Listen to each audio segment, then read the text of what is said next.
things in Barcelona? Very, very well. Actually, a bit warm. We're still using air conditioning here.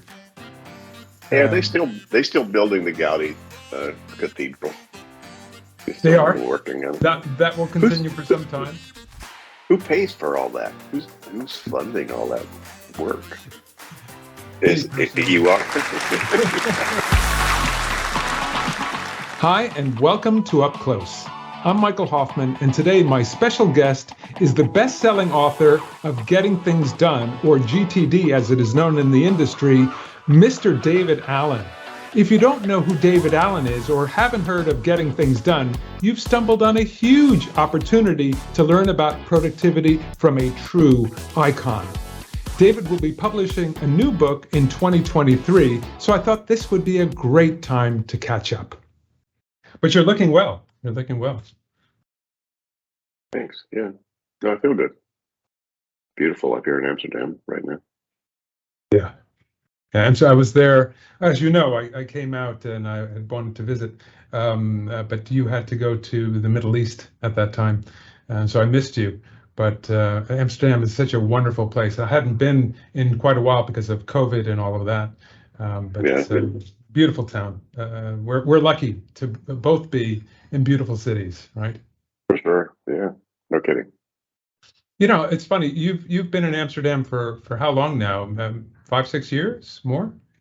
8 years. Yeah. 8 years, and never looked back. Yeah. Nope. No, we've unhooked pretty much everything we were tied to in the States. So, Yeah. and migrated everything over here. What is it like when you go back to the States? It's weird. I understand what everybody says, so that's kind of weird as opposed to it's like, oh, okay, yeah, they're speaking English. Okay, got it. Yeah, you can hear No, it's no people big. in crowds. You can hear conversations, which is a little bit more difficult. You know, A little bit more difficult. have you mastered a little bit of Dutch? A little bit, Yeah. day by day, a little bit. So I still find it hard to understand conversational Dutch when people are speaking it. They speak fast anyway. It sounds fast because if you don't know the language really well, every syllable sounds like a word. Yeah. So when I started learning Swedish, I couldn't tell where the word ended and the other word began. It sounded just like just a train of words. And I know, I learned Swedish when I was 23. And that went pretty easily for me, even though they say that Swedish is kind of difficult to learn. But in fact, I moved to Spain when I was 49. And wow, it's very different to learn a language here when you're older. You feel like Teflon, right? Yeah. You just don't learn it as fast. And I can imagine Dutch is quite a difficult language because of yeah, that's not hard because I learned to speak a little bit of Swiss German when I was an exchange student in Zurich many years ago, so I can do that here fine. Okay. Because the Swiss are even worse than the Dutch in terms of at least the Zurich German. You have to be able to say "hes kurfli" and "hunkasli." So those are the two words. They say if you can say those, you can learn Swiss German. So Yeah. Anyway.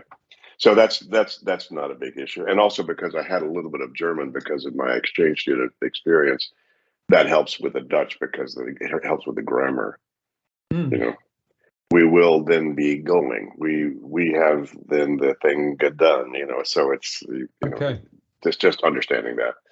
Yeah, everybody speaks English anyway. I know that makes it hard to hear because you're just not forced to have to speak Dutch.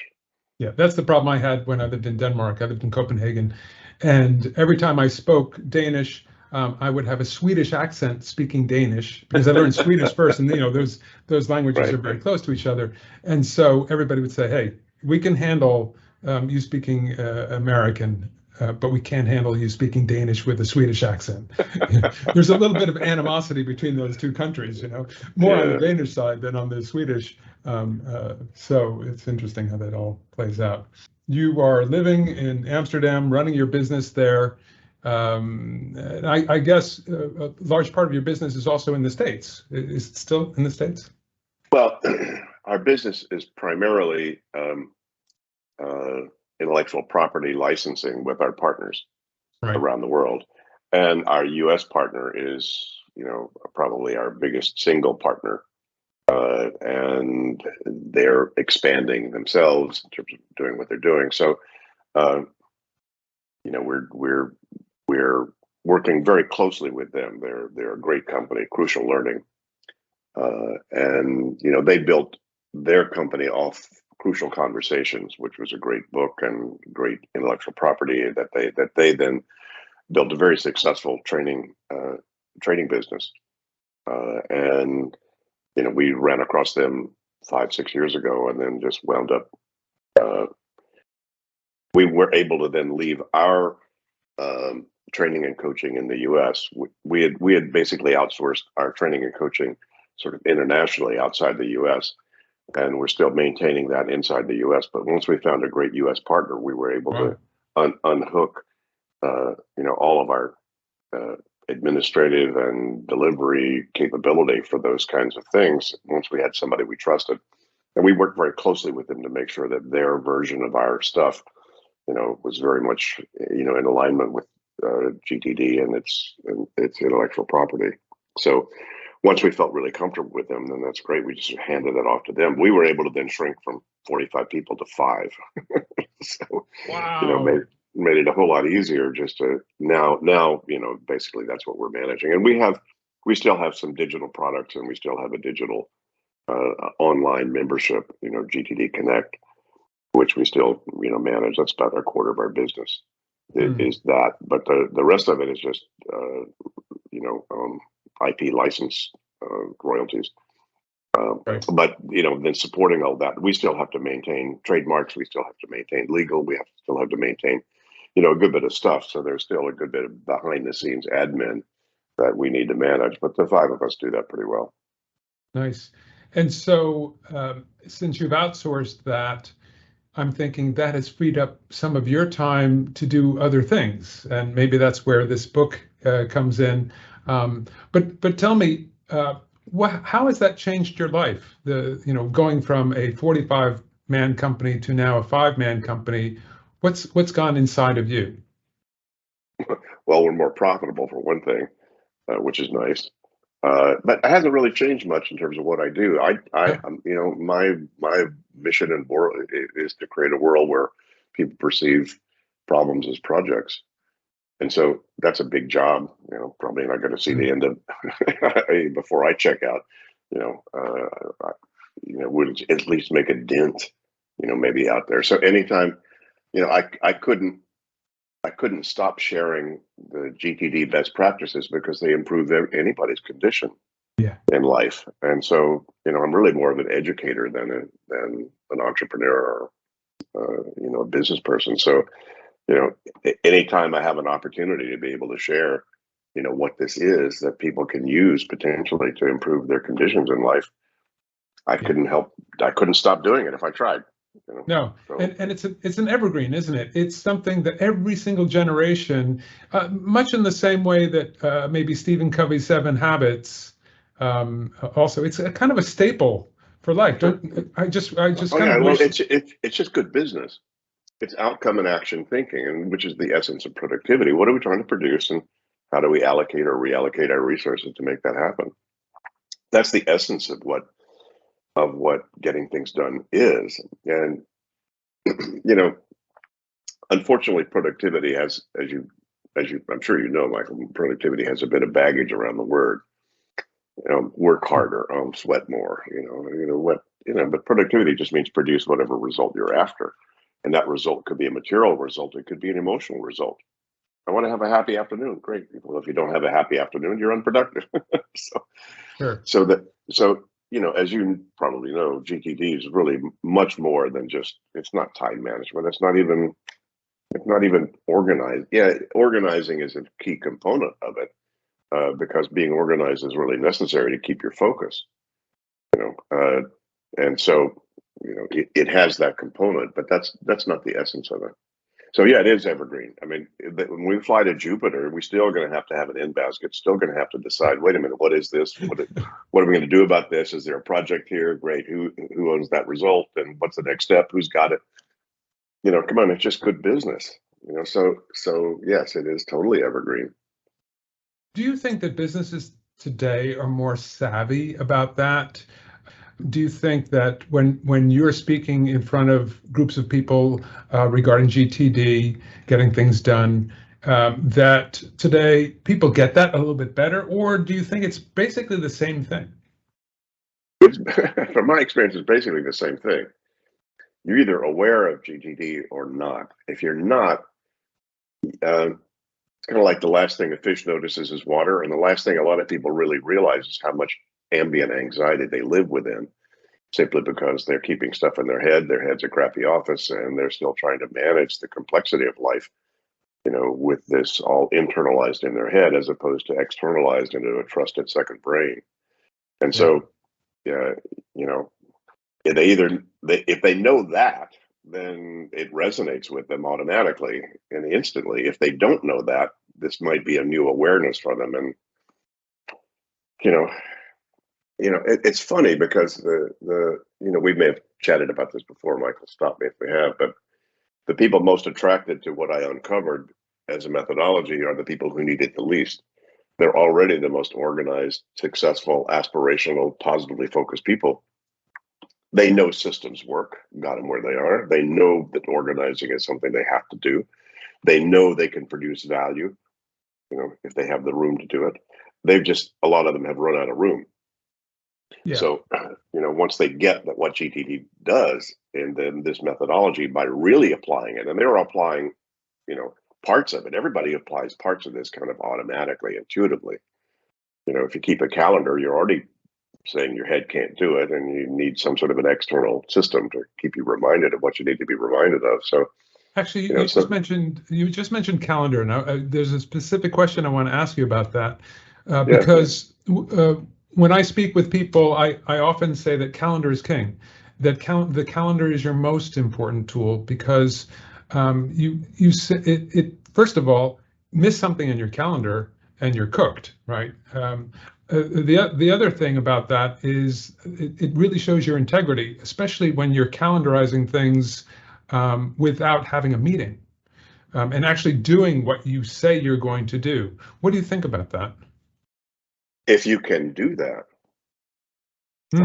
very few people can. Most everybody will give up their own commitments with themselves in terms of their calendar when new things show up or they have to change. And sometimes that's exactly what they need to do, is they need to unhook.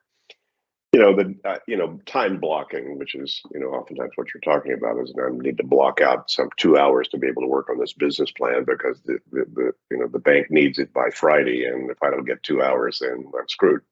Yeah. So in those kinds of cases where you've got that kind of an implicit or an explicit deadline on work that has to be done, and you need uninterrupted time to be able to work for a certain period of time, sure, that's good, as long as you can keep your agreement with yourself, or you're willing to renegotiate that agreement appropriately. So that's the problem, is most people think that's a good idea on the weekend, but come Monday morning and the reality splats them in the face. Come on, those things can go by the wayside. Then you've just added frustration and more guilt Absolutely. to how you're managing yourself. So I don't recommend people do it unless they have to. Unless they have to, and when they do, probably to start really small. Don't try to do too much. Kind of build those muscles, right? See if you can keep to one or two things instead of filling up your calendar with. That's always true. Yeah. I remember seeing you speak about the perspective versus detail, the mad scientist as opposed to the kind of bean counting accountant. And I wonder if you could talk a little bit about that. Well, what you need is a balance between those two things. So if you're on a team, you need a crazy maker and you need a bean counter. That's fine as long as you have good agreements and standards about how you're going to operate together. So you're willing to give each other room for what you do best. That's true. But in terms of just how we manage ourselves, we all need both. And most people have a weak suit on one side or the other. Some people are balanced, in terms of vision and detail. But whichever you are, it's kind of good to know. I'm more of a visionary, crazy thinker, and I got to work at making lists and, being more detail oriented. If you love lists and you're kind of a detail person, but you need to stretch out and, set some goals for yourself, or align to the bigger game in terms of what you're really playing and how you're doing it and what's important to you, then, so yeah, both those aspects are aspects of your brain. I mean, the forebrain tends to be the part that tends to be the forward thinking strategy person. The limbic brain tends to be the survival. I need to keep everything straight, and in order, and so forth. So yeah, we all have both. Just nice to know kind of more aware you are about where your weak suit is, and then utilize either other people around you to shore up your weak suits, or just say, okay, I need to make it as easy as possible for me to sit down and make a list. Right. Right. So getting to know that about yourself, and I do that with my clients too. I will give them that graph, and I say, okay, chart yourself. How do you operate? And then we will ask somebody else, hey, is this true? Is this how this person is? And they might give a little bit of a different picture. And I think having those different views is quite helpful. And also, people, Michael, sometimes have discovered people are different in different contexts. You might have someone who's a visionary at work and a real detailed person at home, or vice versa. Okay. So it's interesting because sometimes there is flexibility in terms of those, those preferences, based upon where you are in the context that you're in. Sure, I can imagine that. Also, in the different functions that you have as a leader or as a worker. Another area that you have delved into quite a bit is cognitive development and understanding about the importance of downtime. Do you think people actually follow your advice in that area a lot? I mean, it makes a lot of sense. But it requires them to be, mind like water, being quiet, just allowing things to happen. What do you think about that? Are people doing that? Are they getting it? I don't know what people get and don't get. I don't follow around and hold their hand. Once my job is to deliver the message about what the game is, and then, I'm not a really good. I'm not a very good motivational speaker. I'm not a very good long-term coach for people. I don't have the patience. I got, look, here's the information. Do with it what you will. My job was to figure that out and to give you the game. Your job is to figure out how much of the game you want to play, and then whether you want to do that or not. I'd say, just anecdotally, a lot of people who sort of get my stuff just feel better about the downtime they're already taking. It's like, oh yeah, David Allen says now you mean now it's okay that I take a nap. Now it's okay that I get up and walk around, every 90 minutes, so I let my brain kind of rest and archive itself. Yeah. So I have to say that I'm laughing inside when you say, well, I'm not a good motivational speaker. And you're like one of the biggest motivational speakers there are. Maybe you don't see that part of yourself, but I mean, you are extremely motivational for people to be productive and many other things, right? You've opened up so many doors. It's kind of like years ago, I was doing a seminar in California or whatever, and I had a guy come up at the end. He said, David, this is fabulous. I said, well, tell me about it. Give me your experience. He said, well, it's kind of like you let me know that heaven exists. I don't think I'm going to do what I need to do to get into heaven, but I'm really glad to know it's there. So, so a lot of the motivation is hope that I give people, because I can show them the game. They can decide where they want to play it or not. And they can also decide, if it gets bad enough, I now know how to get out of it. Just most people, it's not bad enough for them to change a lot of what they're doing. No. But for those it is, they're burning out, or they're going, oh my God, or, and whatever, and they need to make some sort of a change. And they get a sense that applying this, especially if they start to try it, you don't really know what this is until you actually start to do it. And it doesn't take long. All it takes is about 5 minutes. Take a pen and paper and write down what's got your attention on your mind, and then make a next action decision about everything you just wrote down. Watch what happens to your energy when you do that. And so once you start to taste this, then that's really the motivational aspect of it is that it works. Sure. It produces clarity, focus, more space to focus on your meaningful stuff. Period. Well, I can tell you, personally, before I read your book, before I read GTD and many of your other books, I was a symphony orchestra conductor, and I was transitioning into the music business at that time. I was going to manage other classical artists, and I started to read your book, and it was the basis for my business. And actually, it is the basis of my business today, even though I've supplanted it with a little bit of Lean Six Sigma, which makes a lot of sense. There is a lot of that in what you're thinking. So these worlds are not exclusive at all. But through that, I started to build a business in the music business, which was a terrible business. And then somebody grabbed me, and I started consulting, and then became an executive coach. But your book GTD was the absolute basis for me getting started with how to be productive in business, how to run things, and I should say thank you.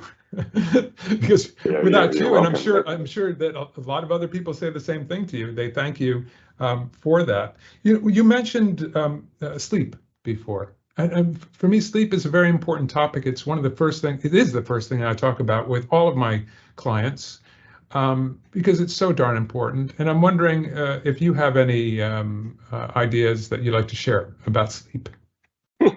Well, the last thing I do at night is look at my calendar for the next day so I can see how long I can sleep.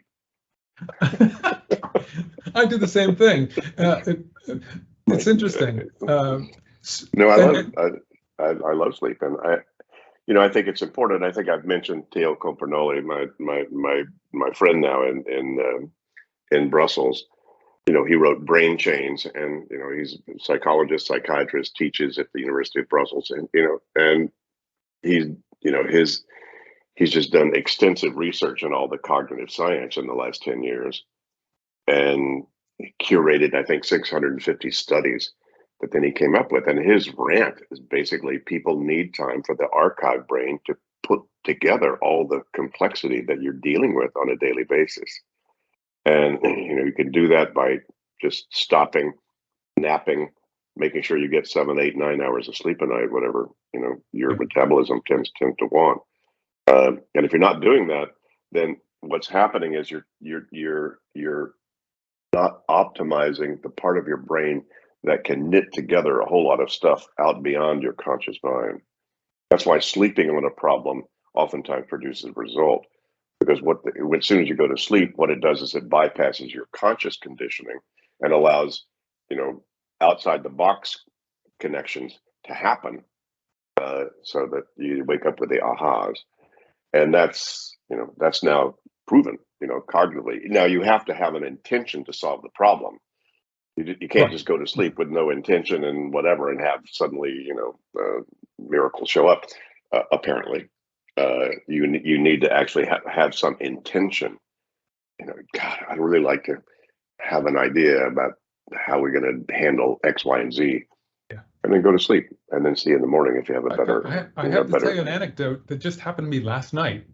Exactly that I'm doing a promotional video for my coaching, and the person who's doing this video wanted some footage of my conducting, and it's in some box someplace, and I've been looking for it for the past few weeks, kind of here and there, and then I realized it's gone.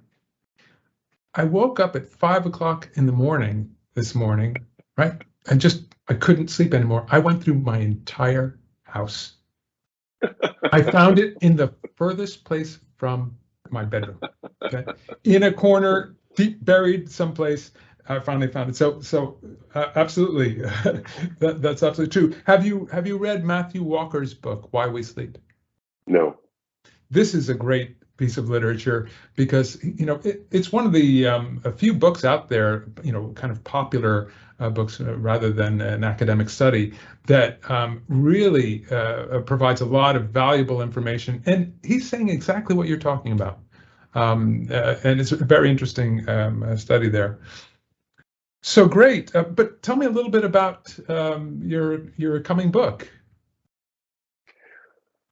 Well, it's going to be about applying the getting things done principles for groups of people. Is the way we're working together really working? And it's not.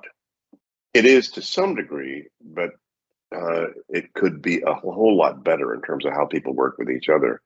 It's interesting because some of the coolest things that you will do and accomplish in your life will require you to be doing it with other people, or have other people involved and engaged in that, whether it's a project or an initiative, or even if you're a lone, hermit, brilliant person. If you want your stuff to be expressed in the world, you're going to need to cooperate with other people and engage with other people in some sort of a team context. So team could be you and your life partner, could be you and your kids, could be you and your waiter in the restaurant. Anytime two people are trying to accomplish something together, that's a team. So interestingly, though, that some of the most important and interesting and fun things you're going to do require teamwork. We don't do that well. So there's a lot missing in terms of best practices, in terms of how people work together. Even smart, talented people get together, with other smart, talented people, and things tend to get weird and wacky and strange. So not only that, for the last 40 years, since I've been doing this work, once people get GTD, they go, God, why can't people around me get this? Life and work would be so much easier. But I've never had a really good model or template or manual on how to help people get other people around them to do this, or just to be aware of what this is and how that could work. So my co-author, Ed Lamont, he's Canadian, but he's trilingual and lives in London, and he's been doing, he's been a partner of ours for 20 years. And, he's got a lot more miles on his tires actually than I do in the last 10 years, working with senior teams that are kind of getting GTD and then applying this in there. So we've got a lot of good examples of that. So it's really about, any team needs to capture what has its attention. It needs to clarify what they're going to do about it. It needs to organize, whatever their projects are and whatever they've come up with.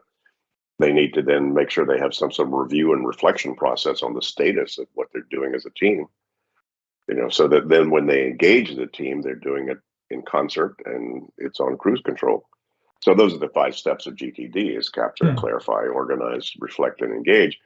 But applying that from a team context requires another set of awarenesses, and and it requires people who really own the team and who own whatever the team is doing to be aware of these best practices. And a whole lot of stuff is just assumed. How late is it okay for people to show up at a meeting? Yeah. So there are a lot of standards that teams have that suck, in terms of we got a case study where that's absurd. When you read this, these smart people running businesses with turnovers of millions of dollars can't even get their act together as a group, to do something that they acknowledge that they want to do together. And so, but it's not hard. These are not hard practices. Gee, guys, we've had companies that we've worked with that started to change their standards about both email and meetings.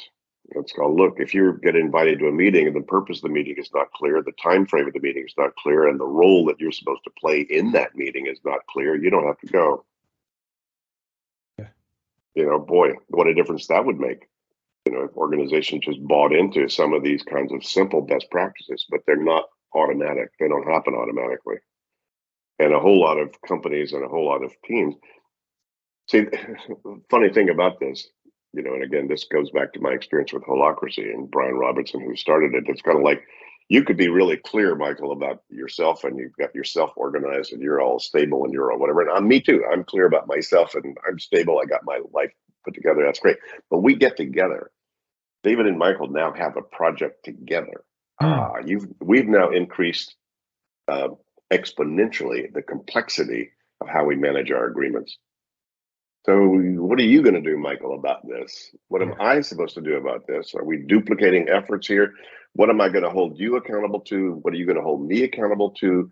You know, can we agree on why we're doing this together? You know, what's our purpose? What would success look like if our work together is highly successful? You know, what do we need to accomplish to make sure that that happens? You know, so then you can use all the horizons of focus that I identified. But all of that stuff, those are conversations that don't happen automatically. They don't happen by themselves. No, and at the same time, probably when you've been working with somebody for quite some time, you understand what's appropriate between the two of you so that you don't have to have all these conversations. You understand each other's values, and if those values are working out together, then you can have this symbiotic relationship without having lots of discussions over time. And you mentioned awareness. I think communication is what you're talking about, right? You're talking about how we communicate with each other, and also values. Well, yeah, and then so you don't really know what your values and standards are until somebody steps on them, right? You don't, when you're in love, and you start to live together with some sort of a life partner, right? It's still a rosy glow until you discover how many dirty dishes they allow to mount up before they do something about it, versus you, right? And so, Catherine and I have been together for 30 plus years, and we're still, we still have to, I'm sort of negotiating, it's like, so, okay, I've learned to make sure that that's a little cleaner sooner than I would normally do it. And she's learned to let it relax a little bit more than she would normally let it relax. So, but that's, it's an ongoing sort of life process in terms of those kinds of things. So, but funny, because those can take on an emotional spin that is way out of proportion to the issue itself. Absolutely. We all know that because it occasionally rears its ugly green head. So do you have a title for your new book so that we can kind of put it out there yet? Not yet. Not really yet. The working title is Getting Teams Done, but I don't know that that's going to be I don't know that's going to, I don't know if that's ultimately what it's going to be. But it'll be next year. So, sometime Penguin is doing it. So, you kind of march with snails when you work with a big publishing house. So we'll see. Right. But it's actually great to do this. It's very important because there's a whole lot of information here that's just never been really out there, about refining and optimizing how we work together. There are a lot of pieces of this out there, and come on, we have a whole chapter about the new work, and that's Six Sigma, Lean, Scrum, Kanban, all that stuff. Which basically, all those are good things. They have a lot to do with the external flow of work. And those work pretty much well, in a more manufacturing and a more physically, industrial kind of environment. But knowledge work, somebody called GTD lean for the brain, no wasted thinking, or someone called GTD knowledge work athletics. It's like, okay, here are the moves that you need to do to make sure that as a knowledge worker, you're not having waste, you're most efficiently and most effectively focused, on what you need to be focused on. But those models, don't really deal with that. They assume that you've got individuals who know how to manage themselves, that can take their piece of whatever those programs are and make sure those things happen.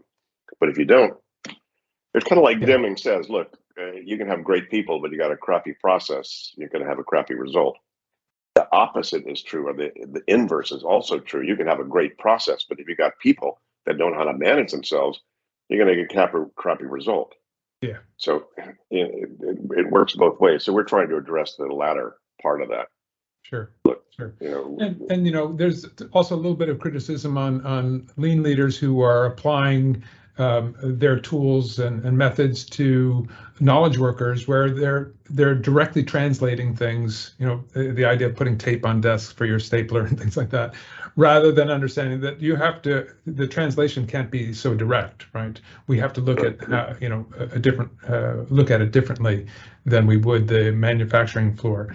But the idea, for instance, of a workplace being like a factory, in that you don't clean up your desk, once a month or something. Just like a factory today, everything should be running smooth. Everything should be clean all the time. There shouldn't be what they call in lean kaikaku. It should always be kaizen, right? And that's still difficult for a lot of organizations to know, especially on the desktop. Do you deal very much with desktop GTD? Are you working there? Not so much. No, I mean, if you get GTD, you'll make your desktop work. It's kind of like, look, the tool works if you know how to work the tool, but the tools don't make you work. Sure. They don't make your work right. They can help, for sure. Sometimes having a clean desk makes you think more cleanly. So for sure, obviously, a clean system is going to give you more space to be creative in your thinking. But sometimes to be creative in your thinking, you need a messy desk. You need a whole lot of stuff around you to keep your brain sort of running in all different kinds of things and thinking out of the box. So there's no, I've never come across any template about that. I mean, I've learned, the basics of, there's an in tray. Here's my pending material that I need to have kind of at hand while I'm doing work. Here's my tools, down below that. And here's my out basket over here, stuff that needs to take to the mailbox or to my wife's in basket, goes over there. And I got, file folders over there that I use regularly in terms of just keeping paper-based versions of expenses that I need to keep in folders. In case my accountant, asks me, hey, David, do you have a copy of X, Y, and Z? And then I have just my, files, down here, an A to Z filing system. Yeah, so you're speaking. Got a good, I have a labeler. I have Scotch tape. I have a stapler. I have a candle and have incense. What else is there? Yeah, but I mean, you could just look around your space and reel that off. A few people can do that, right? Unfortunately, they're kind of making up as they go along all the time, reinventing the wheel, right? Yeah. And well, they just need to read more of your books. I guess. No, that's a good idea, actually. I'll make a note about that. Just doing a little short 2-minute video where I'll just show people how I do what I do. That could be useful. Great idea. And as a matter of fact, I want to ask you, David Allen is probably not perfect. Close. Where do you struggle, David? Where do I struggle? I guess my biggest struggle is still finding the right place to be inspired about how to share my work and what to do and how to do that. That's really it. Kind of, I'll be 77 in December, so. Wow, you're looking fantastic. Great. Thanks. Well, so a lot of it's also, okay, at this time in my life, am I spending it appropriately? Am I still appropriately engaged? I guess I still work with the thing I challenge people to do, called how easily can you do nothing? So I guess maybe it's my, astrological that I'm a Capricorn. If I'm not working or don't have work to do, then I feel weird. It's like, what can I do right now that can help and that can do whatever I need to do? I have a lot of options about that. Sure. I'm repurposing, a lot of essays that I've written over the years, 100, 200 essays that I wrote, and I'm sort of repurposing in video and, bringing them current, editing them a little bit and putting those out there. So anybody listening or watching this, you just go to gettingthingsdone.com/YouTube, and you're going to see all kinds of little short snippets of me, doing that kind of stuff. And there's an infinite amount of that stuff to do. So just a matter of, how much of my time do I want to spend doing that? And, And sure, life is short. and right? learning Dutch. And learning Dutch. That's Alzheimer prevention, trust me. Really. Yeah, of course. And I should tell you, my mother's actually Dutch. I don't know if you know that. So, and you're mentioning about how making best use of your time and so on, in your stage of life. And I'm just thinking you're in the right country because, I grew up with that. There was never an idle moment in our home. David, thank you so much. It's been such a great pleasure to be with you again. And I'm looking forward to your book coming out, whether it's going to be Getting Teams Done or under another title. But I'll check back with you once it's published, and maybe we'll have another chat. Thanks, Michael. That'd be great. Yeah, all right. And good luck with your work. Thank you very much. Good to see you. Enjoy the sun. Ciao. Thank you. Bye-bye.